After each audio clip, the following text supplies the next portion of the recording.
The prayer has ended. The final words of the Tashahhud have been spoken. The Salam echoes softly. Peace be upon you and the mercy of Allah. Around the believer, the angels have gathered. The prayer has been lifted, shining, rising toward the heavens. For a brief moment, the heart is calm, the world feels still.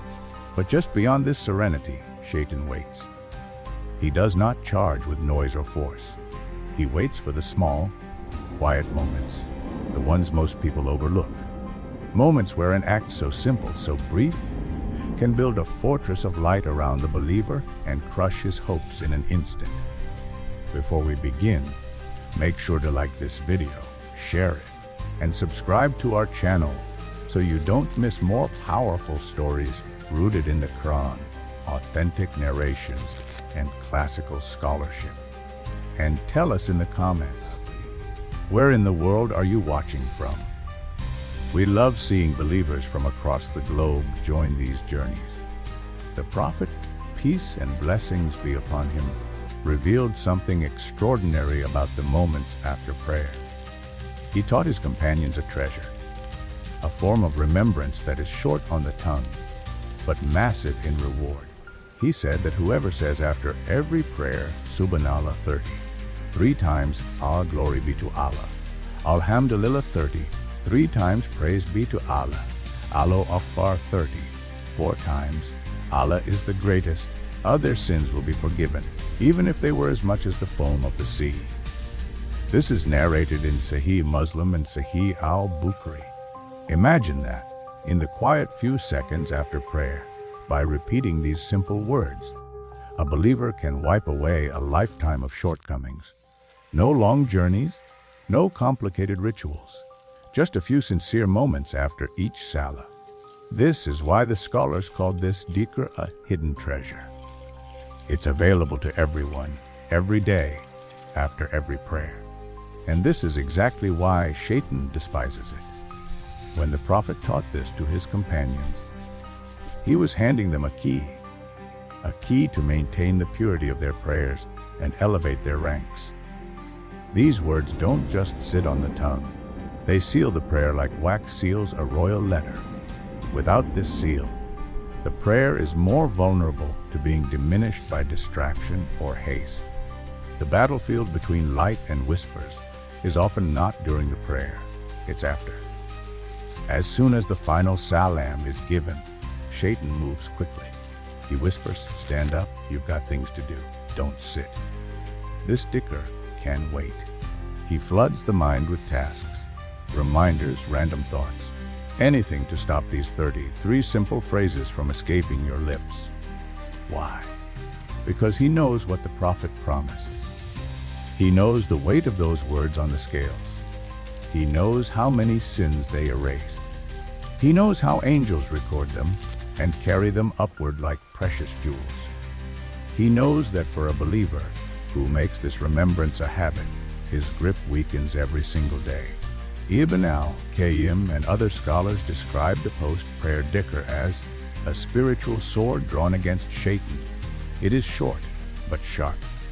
It strikes exactly where he is most vulnerable, in the consistency of the believer's remembrance.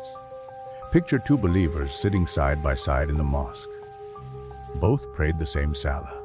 Both sat in the same rows. But as soon as the Salam ends, one immediately lowers his gaze and begins quietly, calmly. Glory be to Allah, praise be to Allah. Allah is the greatest. The words flow like pearls. His heart settles deeper with each repetition. Angels write, light gathers. Shaytan grits his teeth and retreats. The other believer finishes the prayer, glances around, reaches for his phone, or stands up in haste. The moment passes. The treasure remains buried, untouched. Shaytan smiles, not because the prayer was invalid, but because a fortress that could have been built was left as open ground. This is the moment Shaytan targets. The few seconds when the mind shifts from worship back to the world. The Prophet, peace and blessings be upon him, wanted us to claim those seconds for remembrance. Shaytan wants to steal them, and that's why In many authentic narrations, the Prophet emphasized the importance of this dhikr again and again. He called it one of the simplest ways to earn immense reward. He promised forgiveness for those who hold onto it consistently. He described it as one of the best forms of remembrance after prayer. It's easy, so easy that many overlook it. And that's exactly why Shaytan focuses on it. He doesn't need to convince you to abandon long nights of worship. He just needs to make you forget for a moment, or rush, or delay. And if he can do that 5 times a day, he has chipped away at something huge without you even noticing. The companions understood its value deeply. They would remain seated after prayer, quietly making this remembrance, their lips moving softly, their hearts focused. It was part of their identity, part of their daily rhythm. They treated those moments as a gift, not a chore. For Shaytan, this dhikr is more than just words. It's a barrier. It's forgiveness. It's the tightening of bonds between the servant and the Creator. And every time a believer repeats those words after Salah, his influence weakens a little more. The prayer has ended. The final salam fades into silence. The angels record. The believer sits. But just then a whisper. Stand up. You're done. Oh, you can do this later. Check your phone. Go talk to someone. Don't just sit here. Shaytan moves fast. He knows this moment is not loud or public. It is quiet, brief, easily overlooked. And that is exactly why he attacks it with everything he has. The Prophet, peace and blessings be upon him, warned us that Shaytan is closest when we are about to remember Allah. He does not rest when you finish your prayer. He waits for it to finish so he can strike at the most vulnerable second. This is the time when the heart is open, calm, and ready for dhikr, but also when distractions creep in most easily. Classical scholars describe this moment with remarkable clarity. Ibn al-Qayyim said that Shaytan does not always confront the believer with major sins often. He starts by stealing the small treasure. He waits like a thief at the edge of the market. He knows that the believer has just earned something precious through prayer. If he cannot undo the prayer itself, he will try to make sure it goes unsealed. And what seals the prayer? It is the remembrance taught by the Prophet, repeating, "Glory be to Allah," 33 times, "Praise be to Allah," 33 times, and "Allah is the greatest," 34 times. These are not empty words. They are a shield, a spiritual closing of the door. Without them, the prayer is left exposed, like a letter without an envelope. Shaytan knows this. He watches as believers finish their prayer. Some lower their heads, begin their dhikr with focus. Others hesitate. Some stand immediately, distracted by errands, conversations, or phones. He doesn't need to convince them to disbelieve. He just needs them to move too quickly. Imagine 2 believers in the same mosque. Both have prayed the same Salah. Both said the same words during the prayer. But now comes the critical moment. The first believer stays seated. His hands rest on his lap. His lips move softly. Glory be to Allah.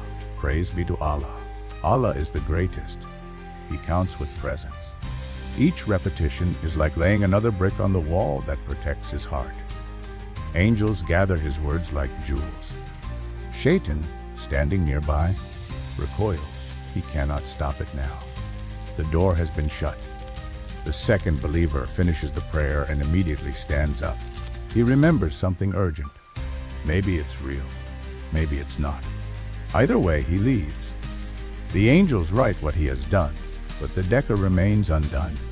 Shaytan doesn't need to whisper more. His job is finished. A moment that could have erased sins and built light was lost to a passing thought. This is why scholars like Imam Nawawi emphasize the importance of consistency in this dhikr. It is not long. It is not physically demanding, but its spiritual weight is immense. Shaytan's strategy is simple. If he can distract you for 30 seconds, he can make you lose a treasure greater than gold. He uses different tricks for different people. For some, it's urgency. Get up now, you're late. For others, it's distraction. Check your phone, reply to that message. For others still, it's laziness. You'll do it later, but later rarely comes. The moment passes, the heart moves on, and the thief walks away smiling. The Prophet, peace and blessings be upon him, described this dhikr as so powerful that Shaytan is broken by it. In some narrations, the scholars used expressions like, "It crushes his back," because it is something he cannot stop yet cannot bear. It is easy for the believer and unbearable for him. It is consistent, simple, and clear. There's no loophole to exploit except distraction. Consider how easy it is to make this dhikr. It doesn't require a long time. It can be completed in less than a minute. And yet, that 1 minute can change the state of a person's heart after every prayer. Multiply that by 5 prayers a day, by weeks and months, and you begin to see why Shaytan hates it. It builds a rhythm of remembrance that keeps the heart alive. When the companions heard this teaching, they didn't treat it as optional. They built it into their daily lives. Some would stay sitting after prayer, quietly counting.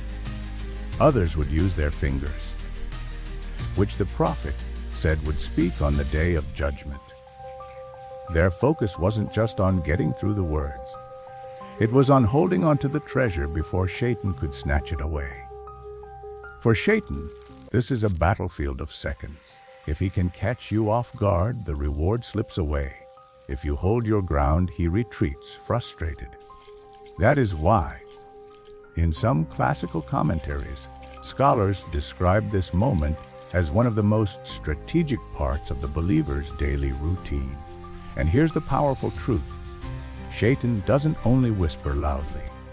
He also whispers through habits. If a person makes it a habit to stand up quickly after every prayer, he doesn't even need to whisper anymore. The habit itself becomes the distraction.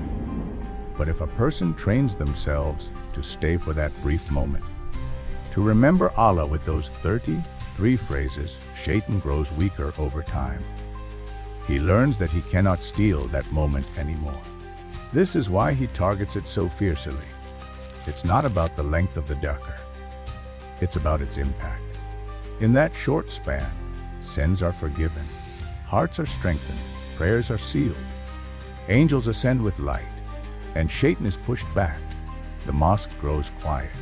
One by one, footsteps echo as people rise and leave. Conversations begin softly at the door. But among them sits one believer, still in place. His hands rest on his lap. His lips move in a calm rhythm. Glory be to Allah. Praise be to Allah. Allah is the greatest. The world around him doesn't notice. But in the unseen, this moment is radiant. Above him, angels record every phrase with precision, like scribes preserving precious words in a royal register. With each repetition, light gathers around him, not metaphorical light, but the real light that fills the unseen realms.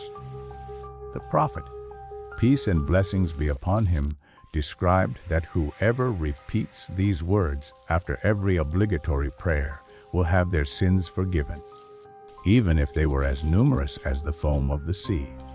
Sahih Muslim, imagine the waves of an ocean, endless white foam stretching beyond the horizon. Even if a person's mistakes were that vast, this consistent dhikr wipes them away day after day, prayer after prayer. That is the mercy Allah placed in this simple remembrance. This is why Shaytan hates it, not because it's complicated, but because it's powerful and easy. Every time a believer holds their ground after prayer and whispers these words, Shaytan's schemes crumble a little more. His attempts to distract fall flat. His whispers dissolve into nothing. Classical scholars describe this dhikr as a seal on the prayer. Ibn al-Qayyim said, "Just as a letter is sealed to preserve what is inside, Dhikr after prayer seals the act of worship, protecting it from being undone by heedlessness or sin. When the believer stands up after completing this remembrance, it is as though he has placed his prayer inside a fortress, guarded by angels. The Prophet also explained that these phrases are not equal to their small size. They are heavy on the scales, easy on the tongue, and beloved to the most merciful. This is the power Shaytan cannot stand. He spends his energy trying to distract a person for seconds, because he knows those seconds can build mountains of reward. Now imagine Shaytan at this moment. He whispered, he suggested, he tried to push urgency, distraction, laziness. But the believer stayed. Word after word came out of his mouth, each one striking Shaytan like a hammer. The angels wrote, the light rose. His effort failed. His frustration is silent but deep. He retreats, not defeated forever, but beaten in this round. And he will try again after the next prayer. That is why this moment is so crucial. It repeats 5 times a day. 5 times a day. The believer has the chance to push him back and build their fortress again.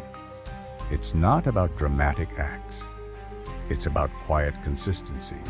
Scholars also explain that the spiritual reward of this dhikr doesn't only wipe away sins, it softens the heart. A person who sits daily after prayer and remembers Allah like this develops a rhythm of humility. Their heart begins to settle faster during prayer. Their distractions lessen over time. It's as if the soul learns to return home more quickly after each act of worship. The angels love these gatherings. They surround the believer, listen, and ascend carrying the words upward. The Prophet told us that gatherings of remembrance are surrounded by angels. Mercy covers them, tranquility descends, and Allah mentions them to those near Him. Even if you are alone, sitting quietly after prayer, this dhikr turns that place into such a gathering. Contrast this with the believer, who always stands immediately after the prayer. The prayer is valid, yes, but the seal remains open. The angels write less. The light that could have been gathered remains scattered. Shaytan doesn't need to gloat loudly. He knows that another moment has been stolen. This is why the Prophet, peace and blessings be upon him, urged his companions to hold on to this dhikr firmly. He didn't describe it as optional fluff. He described it as a treasure. And treasures are often found in quiet places, not crowded scenes. This treasure lies in the few silent moments after the prayer, often ignored, but filled with immeasurable reward. Some companions reported that they would remain seated after prayer, not moving until they had completed this remembrance. Others would count on their fingers, each movement deliberate. For them, this was not a burden. It was a privilege. To be among those who frustrate Shaytan with ease and earn forgiveness in seconds. Think about this: 5 prayers a day, 33 phrases of glorifying Allah, 33 of praising Him, 34 of declaring His greatness. That's exactly 100 phrases after each prayer. In a single day, 500 phrases. In a year, more than 180,000. Imagine the light recorded, the sins forgiven, the fortress is built, and all of it from a habit that takes less than a minute after each prayer. This is why Shaytan targets this moment so fiercely. It's not because the words are long, but because their impact is vast. It's not because the act is difficult, but because it's easy enough to become a shield for anyone, anywhere. And Shaytan despises shields. So the next time you finish your prayer, pause, sit, let the world wait. Whisper the words your Prophet taught. Seal your worship. Watch Shaytan retreat silently as the angels write your remembrance into the records of light. Because in those few seconds, you are not just sitting on a prayer mat. You are standing on a battlefield. And with each phrase, you are winning.